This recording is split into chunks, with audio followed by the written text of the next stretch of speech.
بسم الله الرحمن الرحيم.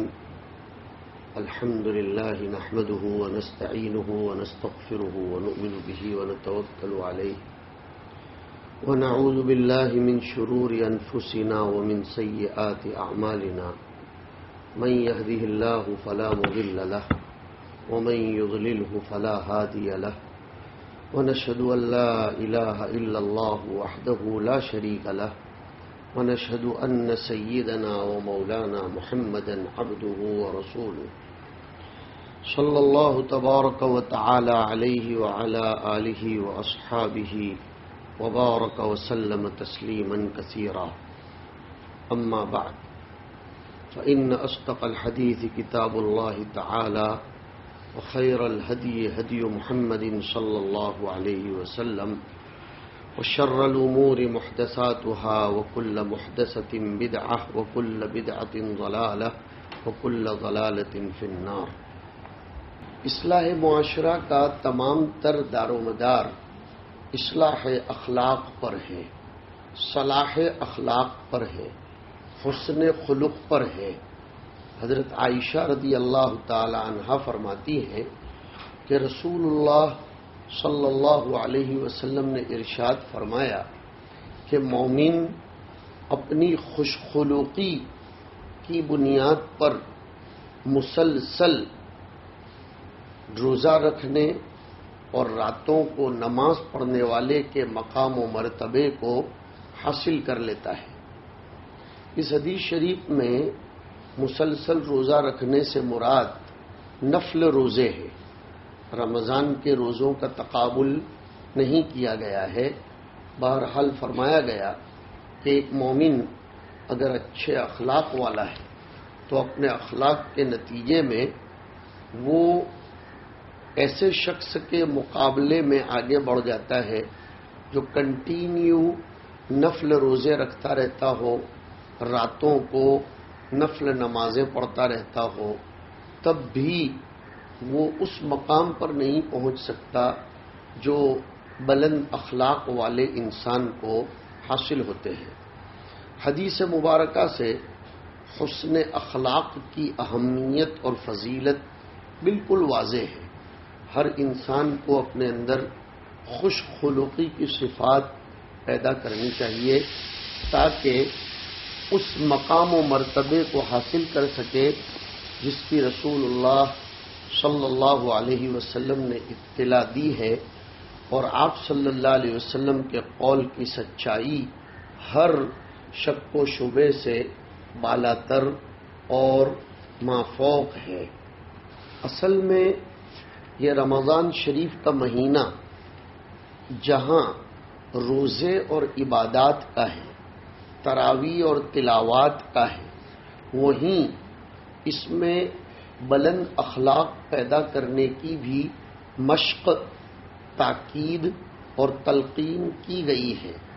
جیسے روایتوں میں یہ جو بات آئی کہ اگر آپ کا روزہ ہو اور اگر سامنے والا شخص خود آپ کے ساتھ سابہ احدنا او قاتلہ، گالی گلوچ کرے، بد زبانی کرے یا تو میں پر آ جائے، زبان کا غلط استعمال کرنے لگے، یا پھر عملی طور پر وہ جھگڑالو بن جائے، کوئی جھگڑے کی شکل و صورت اختیار کر کے آپ کو جھگڑے پر آمادہ کرے، تو بھی روزے دار کو کہا گیا ہے کہ فلیقل انی امرؤ صائم، کہ میں روزے سے ہوں، میں جھگڑا نہیں کر سکتا.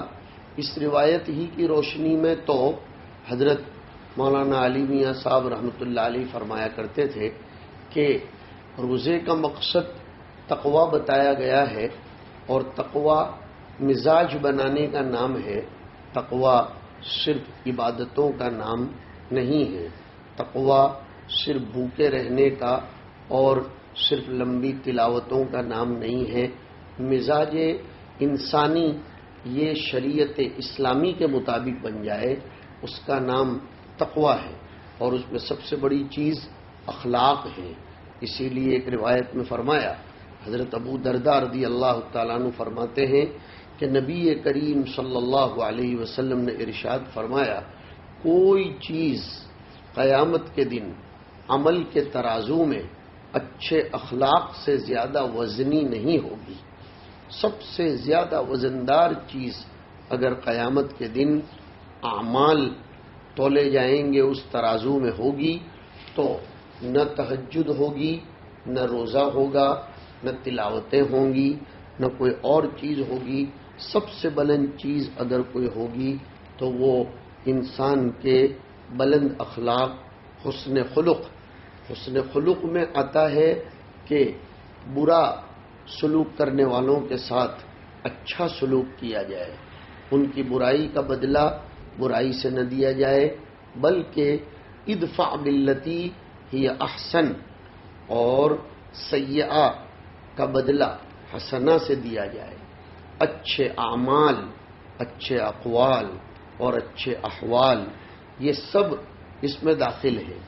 اور قیامت کے دن جو میزان ہوگا وہ ترازو ہے جس کو لوگوں کے اچھے برے ہر قسم کے اعمال یا نامہ اعمال یا صحائف کو تولنے کے لیے باری تعالیٰ کل قیامت کے دن قائم کریں گے. اور ایک مستقل بحث ہے کہ کیا تولا جائے گا. ہر چیز تولی جائے گی.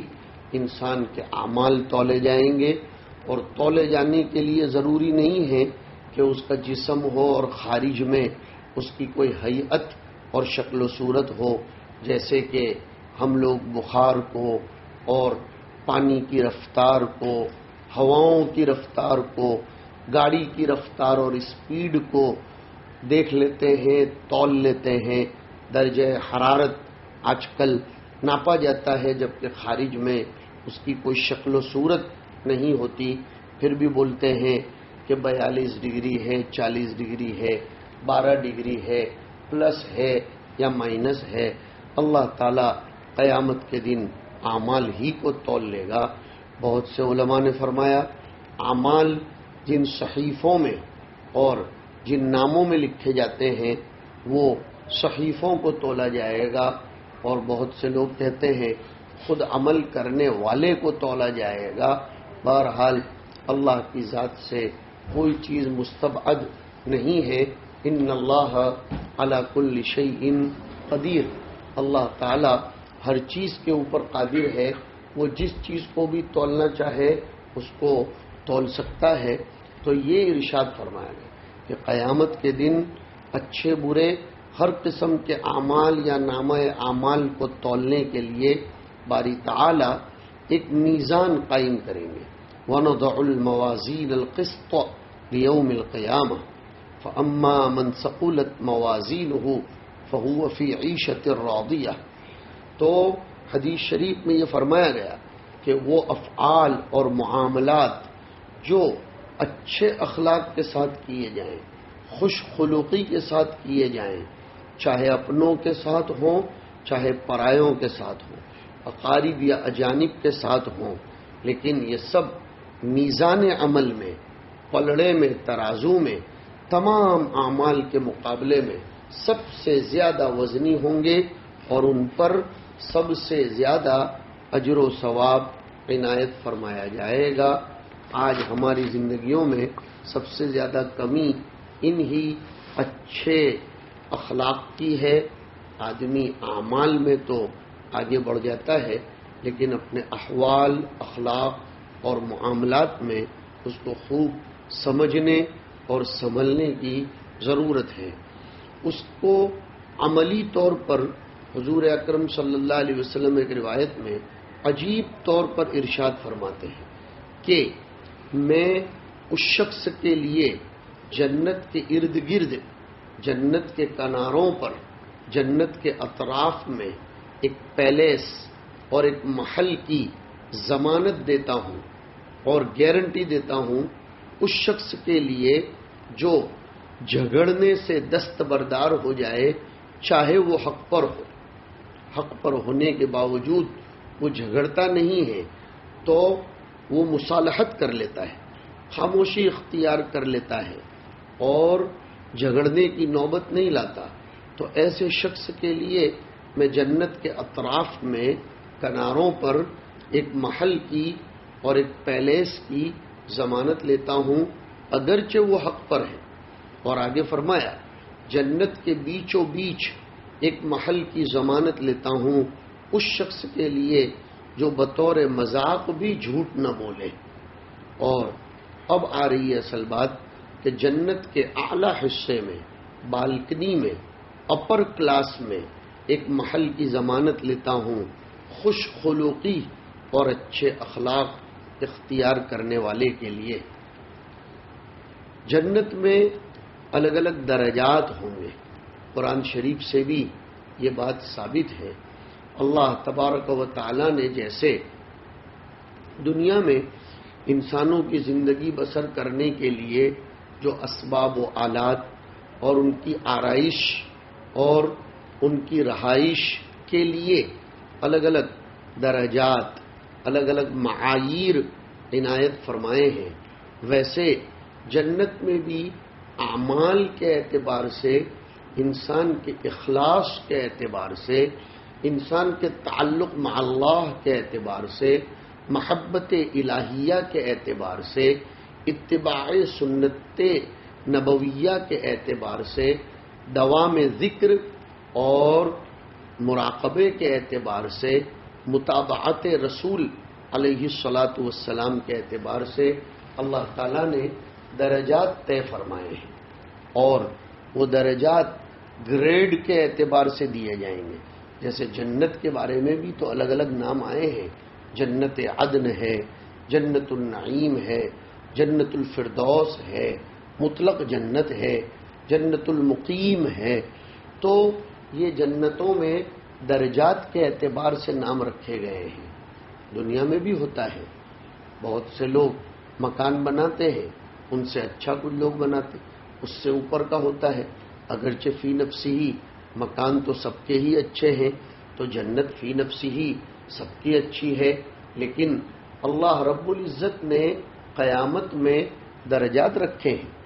جی ہاں، اور یہ چیز مساوات کے خلاف نہیں ہے، یہ عدل و انصاف کا عین تقاضا ہے کہ جس کا جیسا عمل، جیسا اخلاص، جیسا تعلق مع اللہ، جیسی اتباع رسول، ویسے ویسے اس کو گریڈ دیا جائے. صحابہ کرام میں بھی گریڈ بیان فرمائے. سورہ حدید میں ارشاد فرمایا لا يستوی منکم من انفق من قبل الفتح وقاتل اولئک اعظم درجة من الذین انفقوا من بعد وقاتلوا.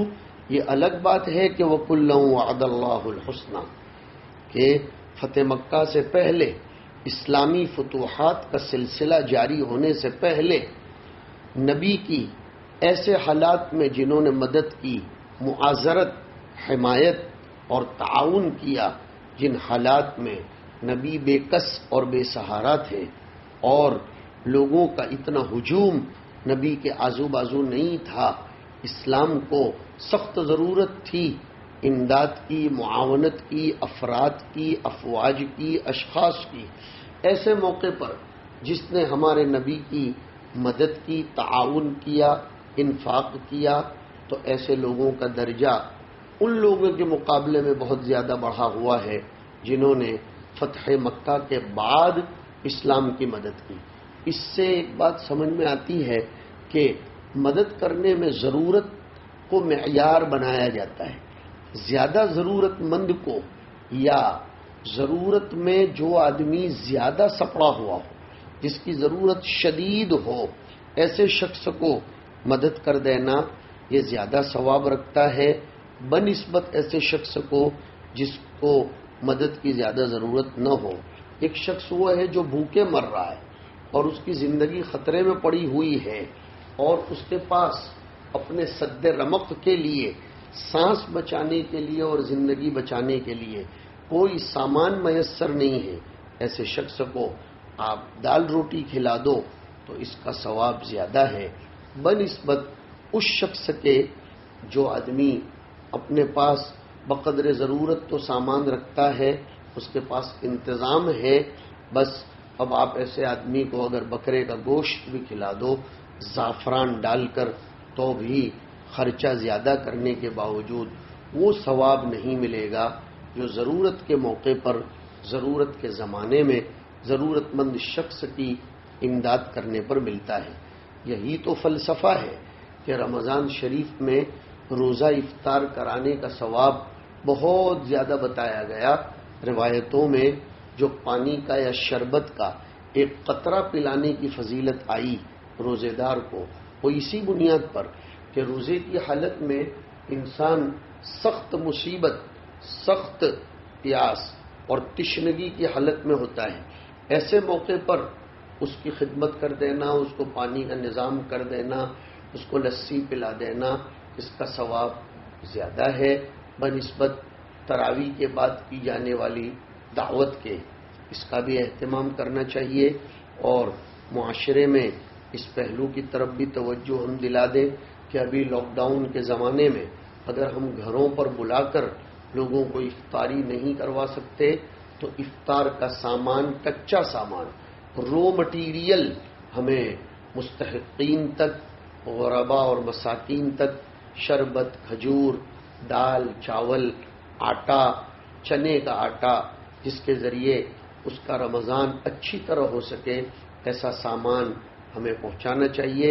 جیسے رمضان میں ہم لوگوں کو افطار پارٹیاں دیتے تھے، میری یہ گزارش ہے کہ معاشرے کی اصلاح کے قبیل کی ہی یہ بات بھی تو ہے کہ اس رمضان میں وہ پارٹیاں دینے پر ذرا روک لگائیں۔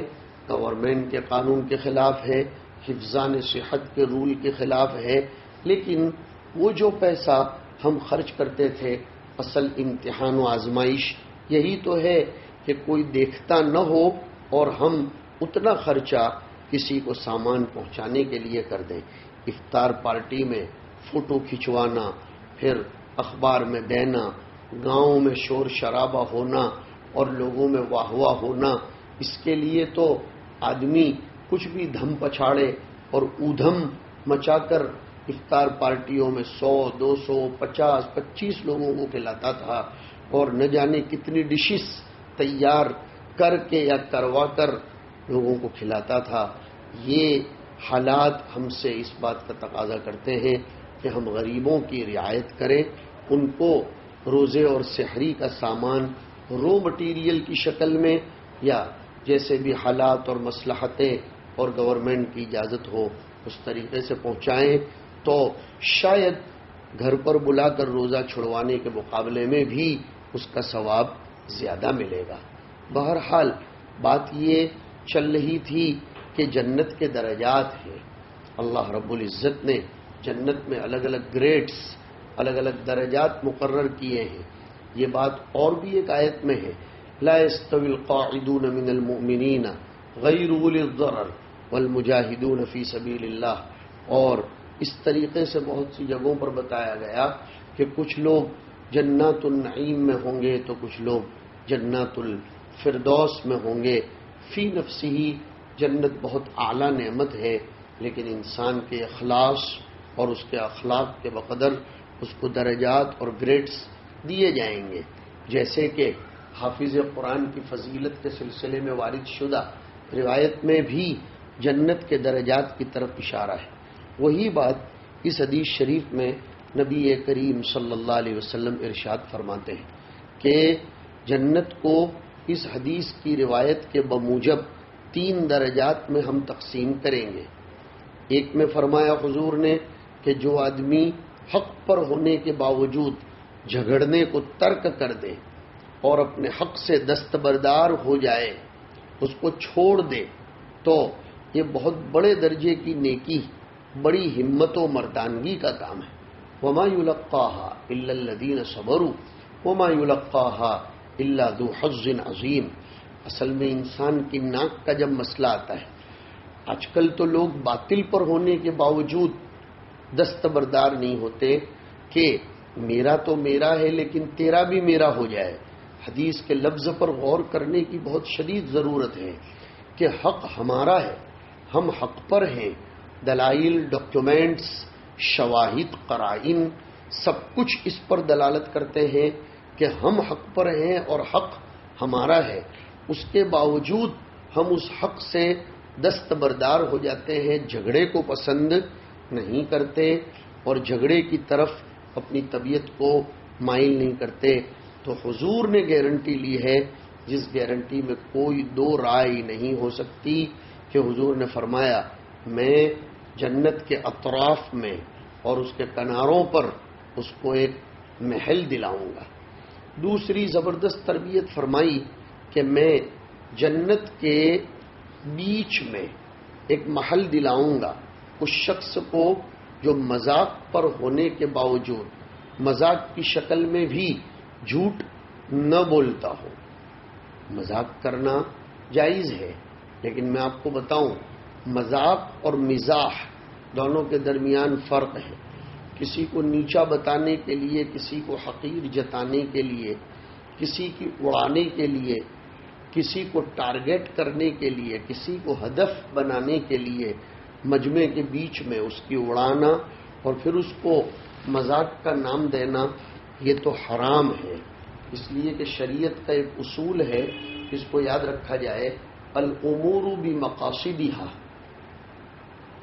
تمام امور پر حکم لگایا جاتا ہے اس کے مقصد کے اعتبار سے. مقصد کیا تھا؟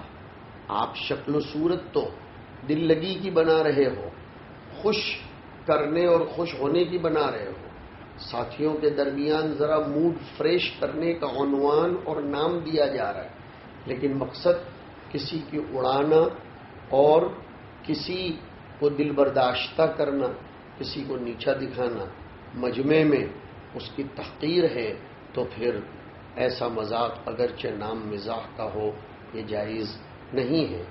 ہاں، کسی کو ٹارگٹ بنائے بغیر ذرا دل لگی کر لینا، موڈ فریش کر لینا، جس کو مزاح کہا جائے گا، تو امام ترمذی رحمۃ اللہ علیہ نے باب ما جاء فی المزاح، اسی طریقے سے دیگر کتب حدیث میں اس کی اجازت آئی ہے، جیسے اگلے اسباق میں انشاءاللہ اس کے سلسلے میں گفتگو ہوگی. اب یہاں روایت میں یہ لفظ آیا کہ مذاق کے طور پر بھی جھوٹ نہیں بولنا چاہیے. یعنی وہ جھوٹ بولنا تو سبھی لوگ حرام سمجھتے ہیں جس میں کسی کو دھوکہ دینا، کسی کو بے وقوف بنانا، ماما بنانا، کسی کے ساتھ مکر و فریب کرنا، جعل سازی کرنا. اس کے لیے جھوٹ بولنے کو تو سب لوگ جھوٹ سمجھتے ہیں. خلاف واقع چیز کی خبر دینا، اس کو تو لوگ جھوٹ سمجھتے ہیں کہ کچھ ہوا نہیں اور ہوا ایسی خبر دینا. کسی کو جھوٹ بول کر دھوکہ دینا یا دھوکہ دینے کے لیے جھوٹ بولنا، اس کو تو ہمارے عرف میں جھوٹ سمجھا جاتا ہے. لیکن حضور اکرم صلی اللہ علیہ وسلم تو بہت بلند پایا، ارشاد فرماتے ہیں کہ مذاق میں بھی جھوٹ نہ بولا جائے. آپ کی نیت جھوٹ بولنے کی نہیں ہے، آپ کی نیت کسی کو دھوکہ دینے کی، جعل سازی کی، مکر و فریب کی نہیں ہے. آپ کی نیت صرف مذاق کی ہے. اس لیے آپ خلاف واقعہ امر کی خبر دے رہے ہیں تو بھی یہ غلط چیز ہے، بہت غلط چیز ہے. مزاح کرنے کے لیے جھوٹ کے علاوہ بھی تو کچھ طریقے ہیں، ان کو اختیار کیا جا سکتا ہے. اس لیے حضور نے فرمایا کہ جو آدمی ہنسی مذاق کے طور پر بھی جھوٹ نہ بولتا ہو تو یہ تو اعلیٰ درجے کے مجاہدے کی چیز ہے، تو اس کو جنت کے بیچوں بیچ جگہ دی جائے گی. لیکن تیسری چیز خوش خلقی فرمایا کہ جو آدمی خوش خلقی بلند اخلاق اختیار کرے گا تو پھر میں اس کو جنت کے اعلیٰ حصے میں ایک محل دلاؤں گا. میں اس کی گارنٹی لیتا ہوں. حضور نے فرمایا، پتہ چلا کہ خوش خلقی اس کا درجہ اور اس کا اجر و ثواب یہ اوپر کے دونوں چیزوں کے اجر و ثواب سے اعلیٰ درجہ ہے. خوش خلقی کا مقام و مرتبہ انتہائی بلند ہے اور خوش خلقی کا تعلق اعمال و اقوال و احوال سے ہے. اور اسی لیے ایک روایت میں حضور اکرم صلی اللہ علیہ وسلم ارشاد فرماتے ہیں جس کا خلاصہ یہ ہے کہ بلند اخلاق وہی اختیار نہیں کرتا جس کے اندر تکبر ہو اور اجڑ قسم کا ہو. اس لیے ایک روایت کے الفاظ سناؤں، حضور اکرم صلی اللہ علیہ وسلم نے فرمایا کہ فریبی، دھوکہ دینے والا، بدخلق، بد اخلاق، متکبر اور ڈینگے مارنے والا جنت میں داخل نہ ہوگا۔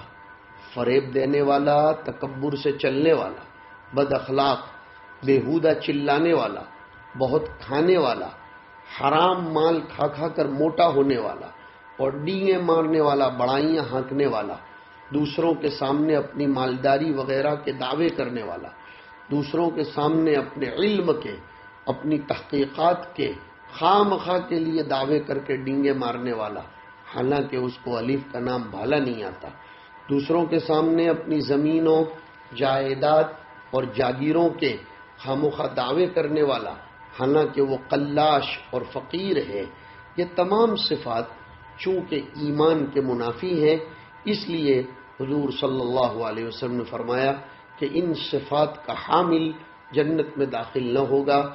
جس کے اندر یہ صفات پائی جا رہی ہیں، اگر وہ کافر ہے تو جنت میں بالکل داخل نہ ہوگا، یہ تو واضح اور ظاہر ہے، کیونکہ کوئی کافر جنت میں داخل ہو ہی نہیں سکتا۔ لیکن اگر صاحب ایمان ہے، اس نے کلمہ توحید اور رسالت کا اقرار کر رکھا ہے، تو پھر اپنے برے اعمال کی سزا بھگتے بغیر وہ جنت میں داخل نہیں ہوگا یا اول وہلے میں داخل نہیں ہوگا۔ بہرحال ہمیں اپنے اندر یہ بلند اخلاق اپنانے چاہیے۔ صلی اللہ علیہ نبی الکریم۔